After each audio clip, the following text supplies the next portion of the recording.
नमस्कार।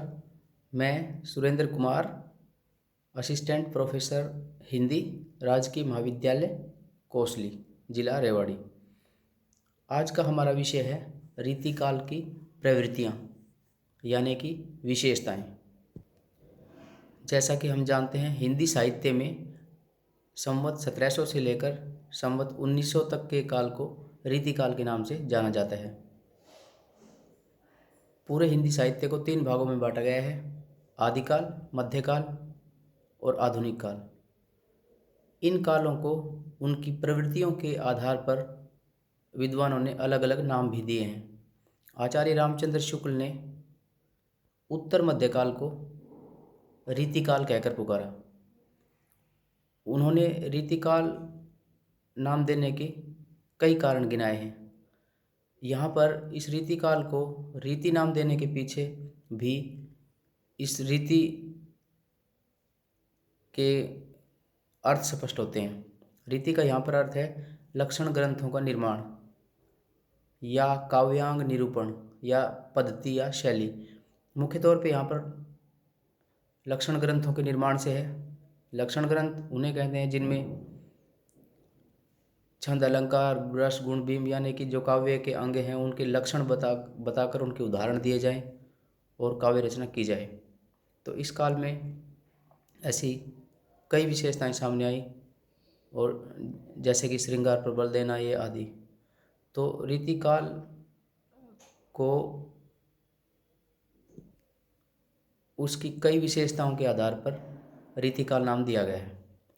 तो आइए जानते हैं कि रीतिकाल की ऐसी कौन कौन सी प्रवृत्तियां थी जिनके आधार पर इसका नामकरण रीतिकाल कर दिया गया, या दूसरे शब्दों में हम ये कहें कि रीतिकाल की प्रमुख प्रवृत्तियां निम्नलिखित थी।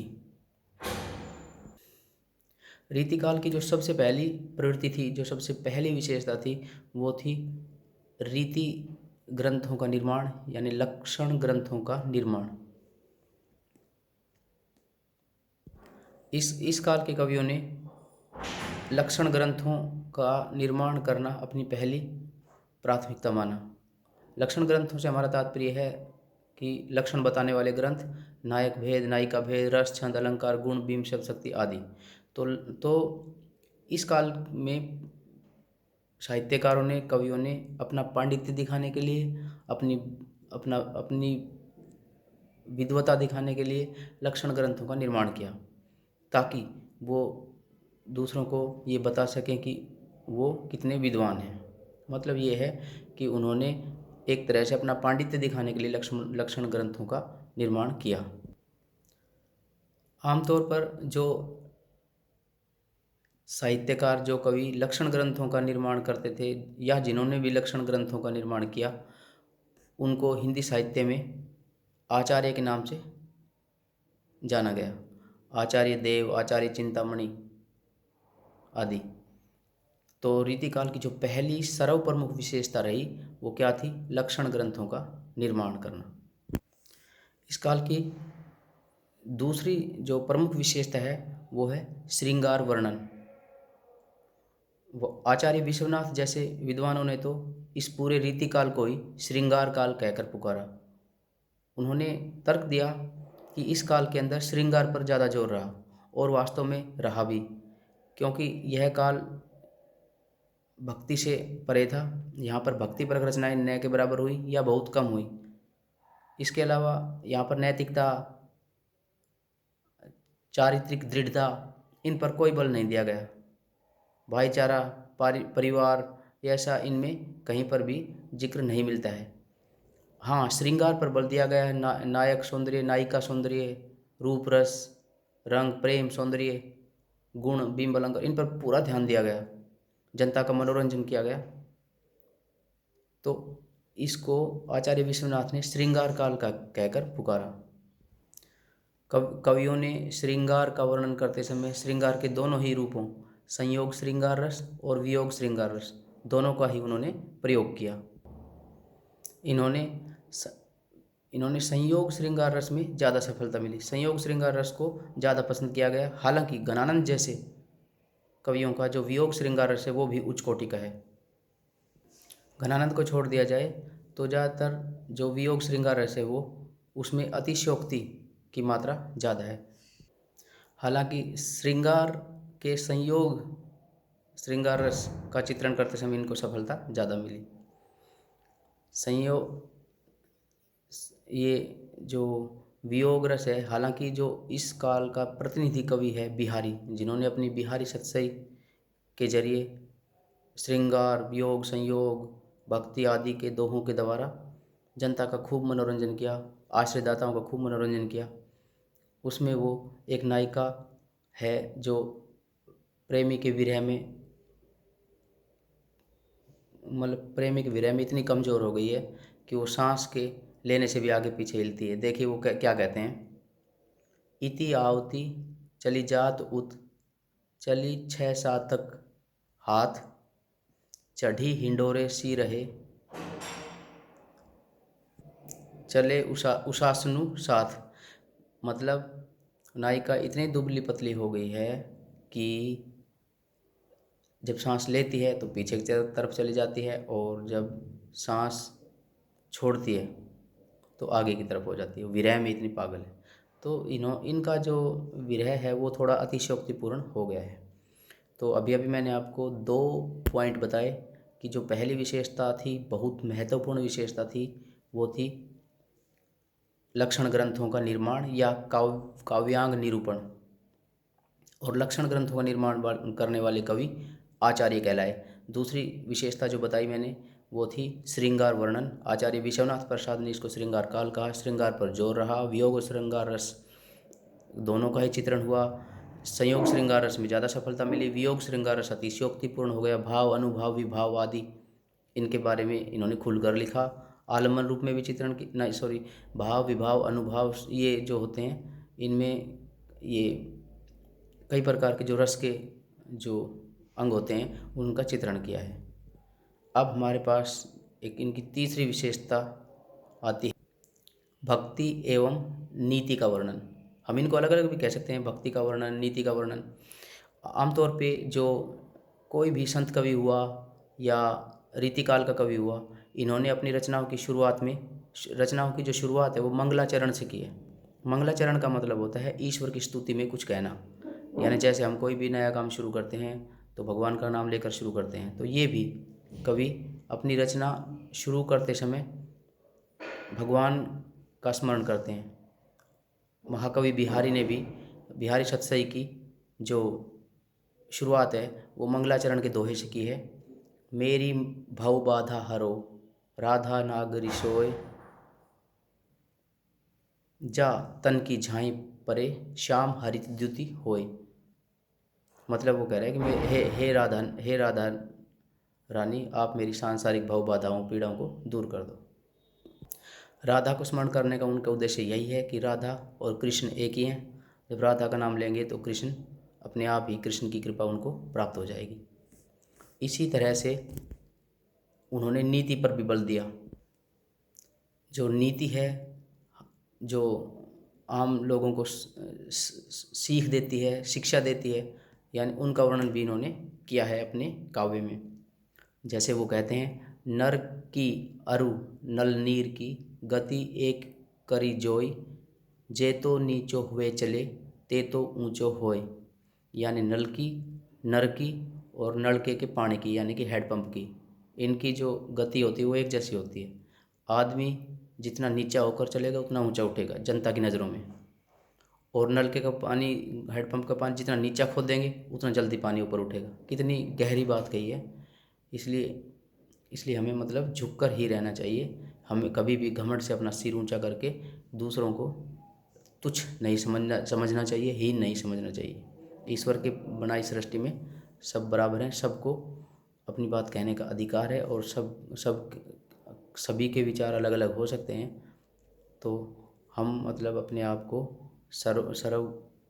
सर्वगुण संपन्न और संपूर्ण न समझें। यही उनका कहने का तात्पर्य था।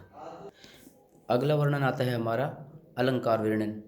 अलंकार वर्णन, कुछ विद्वानों ने इस पूरे काल को अलंकृत काल भी कहा है, और अलंकृत काल कहने के पीछे भी उनका मकसद यही है कि इस काल में अलंकारों की प्रधानता रही। हालांकि मैं पहले पिछले अध्याय में स्पष्ट कर चुका हूँ कि अलंकृत काल कहना इस पूरे काल को उचित नहीं है, क्योंकि अलंकारों का प्रयोग तो लगभग हर काल में ही हुआ है। लेकिन अलंकृत काल का मतलब यहाँ पर होता है सौंदर्य से भरपूर। तो यहाँ पर वो कह रहे हैं कि इस काल में अलंकारों की प्रधानता बहुत ज़्यादा रही। कवियों ने खुलकर प्रयोग किया है सौंदर्य को दिखाने के लिए। श्लेष, यमक, उपमा, उत्प्रेक्षा, अनुप्रास, रूपक आदि अतिशयोक्ति आदि अलंकारों को खुलकर प्रयोग किया है। और आचार्य केशवदास तो इस रीतिकाल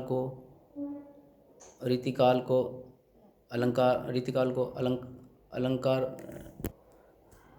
अलंकारों का ही काल मानते हैं।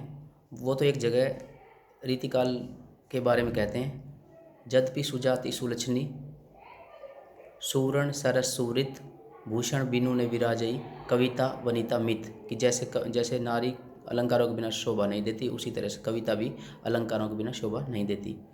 बिहारी कहते हैं, सोहत ओढ़े पीतपट श्याम सलोने गात मानो नीलमणि शैल पर आतप पर्यो प्रभात। मतलब वो कहते हैं कि जैसे नीलम का जो पहाड़ है उसके ऊपर जो सूर्य की किरणें चमकती हैं तो चारों तरफ चमकीली छटान वो हो जाती हैं। ऐसे ही मतलब नायिका का पीतपट पीला वस्त्र या भगवान कृष्ण का पीला वस्त्र शोभा दे रहा है, ठीक है, नायक का। तो ये सब एक सौंदर्य वर्णन है उनका कि श्याम शरीर पर पीला वस्त्र ऐसा शोभा दे रहा है कृष्ण भगवान का। तो ये उन्होंने अलंकारों का वर्णन किया। तो यथा इस काल में अलंकारों की प्रधानता रही, अलंकारों का जोर शोर से प्रयोग किया गया, जोर शोर से प्रयोग किया गया, ये काफ़ी हद तक सही है। अभी मैंने आपको 3-4 पॉइंट बता दिए हैं। अलंकार वर्णन, श्रृंगार वर्णन, काव्य ग्रंथों का निर्माण, लक्षण ग्रंथों का निर्माण, नीति और भक्ति की बातें। अगला पॉइंट, अगली विशेषता जो इसकी आती है वो होता है नारी चित्रण। इन्होंने जो नायिका वर्णन, नायिका भेद, इनके काव्यों में नारी को एक सौंदर्य की प्रतिमूर्ति माना गया। इन रीतिकाल के जितने भी कवि हुए हैं उन्होंने नायिका के नखशिख वर्णन किया है। नख मतलब पैरों के नाखून से लेकर सर के बाल तक संपूर्ण सांगोपांग वर्णन किया है। जैसे नाखूनों का, कलाई का, कमर का, ठीक है, आँखों का, होठों का, नाक का, कान का, सारा, गर्दन का, कटी का, कमर का, सारा वर्णन उन्होंने बड़ा ही उद्दीपन रूप में भी किया है और आलम्बन रूप में भी किया है। तो नायिका के नखशिख का वर्णन करना, नायिका को उपभोग की वस्तु समझना, नायिका को सौंदर्य की मूर्ति समझना, ये सारे इस काल की प्रमुख विशेषता रही। इस काल में नारी को सिर्फ एक नायिका माना गया, सौंदर्य की मूर्ति माना गया, उसको माँ, बहन, बेटी, पत्नी इस रूप में उसको वर्णन नहीं मिला। एक परिवार के रूप में उसका वर्णन कहीं नहीं मिलता। सिर्फ नायिका को एक सौंदर्य की मूर्ति माना है। तो ये नारी का एक सौंदर्य वर्णन आता है इसमें। दूसरे शब्दों में कह सकते हैं नखशिख वर्णन, पूरा सुंदरता का वर्णन मिलता है। अगली विशेषता है हमारी आश्रयदाताओं का गुणगान। मैंने आपको पहले बताया था कि ये जो रीतिकाल है वो दरबारी काव्य है, दरबारी संस्कृति चलन में थी वहाँ। तो जो आश्रयदाता थे उन्होंने अपने अपने आश्रयदाताओं का, यानी कि जिन जिन राजाओं ने उनको आश्रय दे रखा था, अपना दरबारी कवि बना रखा था, उन्होंने उनका अतिशयोक्तिपूर्ण वर्णन किया है, बढ़ चढ़ कर वर्णन किया है, चाहे वो रियल में हो या ना हो। कल्पना के आधार पर उन्होंने बहुत बढ़ चढ़ कर वर्णन किया है। जैसे महाकवि देव हैं, आचार्य देव हैं, वो भवानी सिंह के दरबारी कवि थे, तो उन्होंने भवानी सिंह की बड़ाई में भवानी विलास लिखा। इसी तरह से महाकवि सूदन ने भरतपुर के राजा सुजान सिंह का यशोगान करते हुए सुजान चरित लिखा। भूषण ने, वीर रस के प्रमुख कवि भूषण ने महाराज शिवाजी का यशोगान करते समय शिवा बावनी ग्रंथ लिखा। इसी तरह से छत्रसाल बुंदेला की बड़ाई करते हुए उन्होंने छत्रसाल दशक लिखा। उन्होंने अपने अपने आश्रयदाताओं की दानवीरता, दयाशीलता, ठीक है, और धर्मवीरता, यानी कि जो एक नायक में गुण होते हैं, वो सारे गुणों का उन्होंने अपने राजाओं की बड़ाई में काफ़ी वर्णन किया। तो आश्रयदाताओं का गुणगान इस काल की एक प्रमुख विशेषता रही। पर अधिकतर जो आश्रयदाताओं की जो बड़ाई थी वो अतिशयोक्तिपूर्ण रही, बस ये एक खास बात है। अगली हमारी इस काल की विशेषता है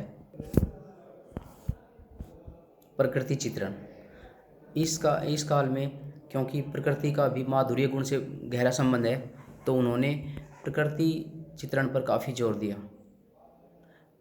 नदी, नाले, झरने, पहाड़, सूर्य, चांद, तारे, इनका बहुत ही ज़्यादा वर्णन किया है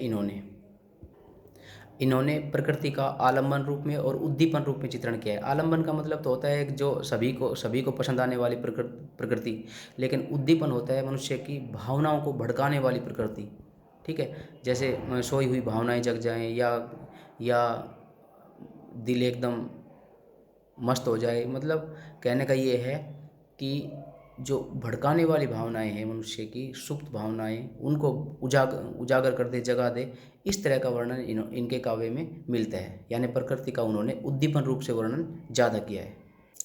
एक बहुत ही महत्वपूर्ण विशेषता है बहुज्ञता एवं चमत्कार प्रदर्शन। बहुज्ञता मतलब ये होता है विविध विषयों का ज्ञान, यानी कि ज्योतिष, प्रकृति, धर्म, रस, छंद, इनके ऊपर इन्होंने काफ़ी लिखा है। और चमत्कार प्रदर्शन किया है, यानी जैसे चमत्कार होता है ना, तो हमें एकदम कोई नई चीज़ हमारे सामने आती है, हम एक देखते हैं तो मन खुश से हो जाता है, हम सम्मोहित से हो जाते हैं। तो ऐसा भी इन्होंने किया है। इनको हर चीज़ की जानकारी थी, ज्योतिष की भी और धर्म की भी।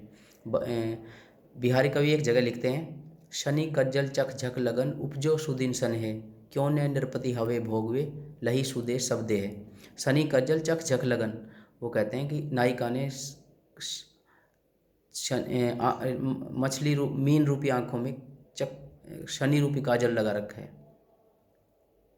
उपजो सुदिन सुने, तो तब नायक के मन में प्रेम उत्पन्न हुआ। क्यों न नृपति होए भोगवे, तो क्यों ना वह नायक राजा बनकर लही सुदेश शब्दे है, उस नायिका के संपूर्ण शरीर, संपूर्ण नायिका पर अपना अधिकार कर ले।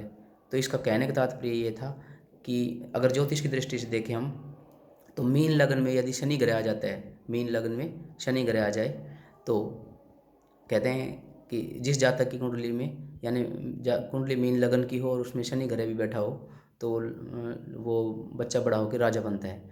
तो वो कह रहा है कि नायिका ने भी आँख को, जैसे मीन कहते हैं, मीन मछली जैसे आँख, तो कहते हैं कि मछली रूपी आँखों में शनि रूपी काजल लगा रखा है। काजल का रंग काला होता है, तो आँखों में काजल लगाना का मतलब मीन राशि में शनि का आना है। और उसी समय नायक ने उस नायिका को देखा, तो उसको प्रेम हुआ, तो उसका प्रेम अवश्य सफल होगा और उसको नायिका अवश्य ही प्राप्त होगी, राजा बनेगा वो उसका। तो मतलब ये एक ज्योतिष की बहुत ही वैसी गणना थी।